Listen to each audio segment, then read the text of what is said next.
Olá pessoal, bem-vindos ao quiz de usinagem com o assunto entorneamento vídeo 18. Vou passar as regras para vocês. Primeiro vou ler a pergunta, depois vou dar 5 segundos para a resposta, vou explicar a resposta e então passar para a próxima pergunta. Vamos lá?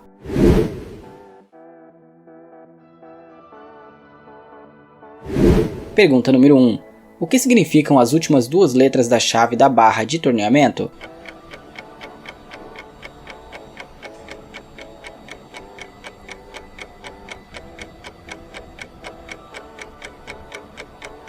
Resposta correta, inclinação e o sentido de corte.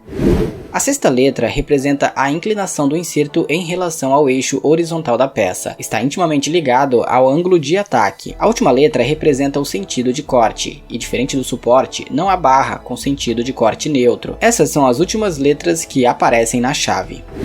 Pergunta número 2. O que significa o último par de números da chave da barra de torneamento?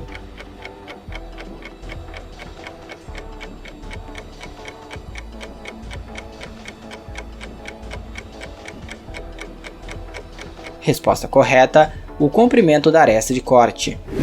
O último par de números representa o comprimento da aresta de corte, ou seja, o tamanho do inserto. Por exemplo, uma pastilha TNMG 160408 monta numa barra que deve ter como último par de números o valor 16, que é o comprimento total da aresta de corte da pastilha. Pergunta número 3. Por que os suportes para pastilhas de canal não são intercambiáveis entre fornecedores?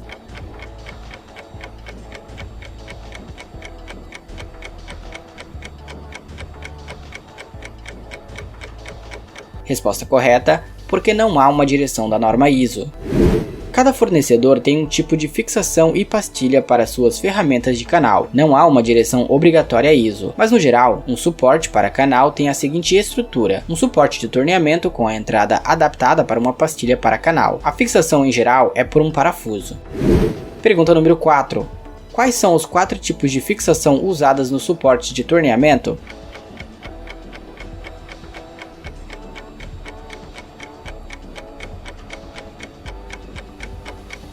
Resposta correta, dupla fixação, cunha e grampo, alavanca e parafuso. Na dupla fixação, o aperto do parafuso pressiona o grampo contra o inserto, dando aperto para baixo, e esse grampo possui uma inclinação na traseira que desliza sobre a ferramenta, puxando o inserto para trás. Fixação por cunha e grampo é parecida com a dupla fixação. A diferença é que a ação de alavanca que puxa o inserto, na verdade é empurrada por uma cunha, que fica atrás do inserto e do calço. Na fixação por alavanca, ao apertar o parafuso, é pressionada uma alavanca que puxa o inserto para baixo e para trás. Fixação por parafuso é um parafuso que pressiona o inserto fazendo a fixação. Pergunta número 5. Quais os dois tipos de fixação que existem para as barras para torneamento interno?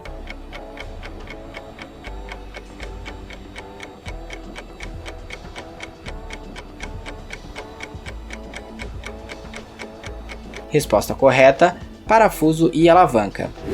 Temos nas barras de mandrilhar duas opções, parafuso e alavanca. A fixação por parafuso se dá através de um parafuso que atravessa o furo do inserto. O inserto é fixado apertando o parafuso e com a força desse aperto. A fixação por alavanca pressiona o parafuso. Era encontrado em suportes antigos, já que no passado não havia a tecnologia de insertos com furo.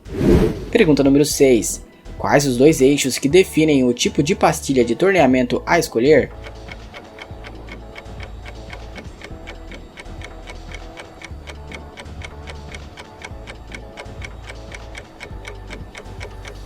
Resposta correta, dureza e tenacidade. As pastilhas têm diferentes tipos de materiais que as compõem. Em usinagem chamamos isso de substrato. Existe uma relação entre os diversos materiais de ferramenta em relação à dureza e tenacidade. Atualmente, o metal duro com e sem cobertura e o cermet com base carboneto de titânio e nitreto de titânio são os principais materiais para insertos no mercado, pois possuem o melhor equilíbrio entre dureza e tenacidade. Pergunta número 7. Por que a usinagem com pastilhas de metal duro não podem ultrapassar 1200 graus Celsius?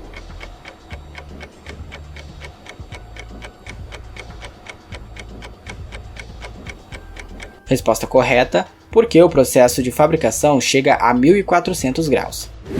Na Na fabricação do metal duro, primeiro é feita a mistura do carboneto de tungstênio com cobalto. Daí é colocada num molde e é prensada. Depois é colocada num forno de sinterização e é aquecido a aproximadamente 1400 graus, resultando no metal duro. Depois de sinterizado, o volume diminui muito. Além disso, a dureza do metal duro está entre o diamante e a safira, e o seu peso é em torno de 2 vezes a do aço. Pergunta número 8. Depois de fabricado o metal duro, o que mais ele pode receber?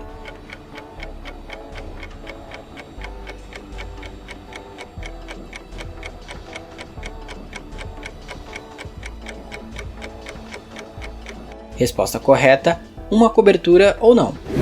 O processo de fabricação do cermet é idêntica ao do metal duro. O que muda é uma das composições da matéria-prima. Ao invés do cobalto, é utilizado o titânio. Depois desse processo, o metal duro pode receber uma cobertura ou não. Sobre os tipos de cobertura que existem, são dois: CVD e PVD. Pergunta número 9. O que significa a sigla de cobertura do metal duro CVD?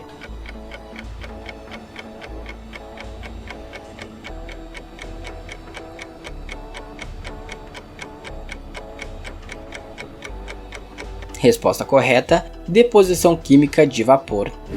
A sigla CVD vem do inglês, que em português significa deposição química de vapor. Ele ocorre dentro de uma câmara sob vácuo. Neste processo, o elemento a ser depositado vem da composição de um gás a partir de uma reação química. O material da camada condensa na superfície das peças que são revestidas. O processo ocorre normalmente entre 600 e 1000 graus Celsius. Pergunta número 10. Para que tipo de aplicação é mais indicada a cobertura CVD?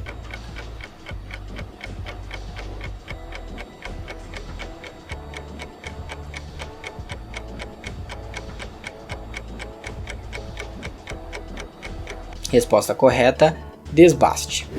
A cobertura CVD proporciona em alguns casos uma temperatura de trabalho próxima a 1200 graus Celsius. Ela é mais aplicada para pastilhas usadas no desbaste por conta da sua tenacidade, que por sua vez gera uma melhora tanto ao desgaste como à quebra. Elas têm uma camada mais espessa e servem para velocidades de corte mais altas. As arestas dos insertos em geral precisam de uma preparação, pois como é uma camada mais espessa, ela não consegue formar uma aresta viva.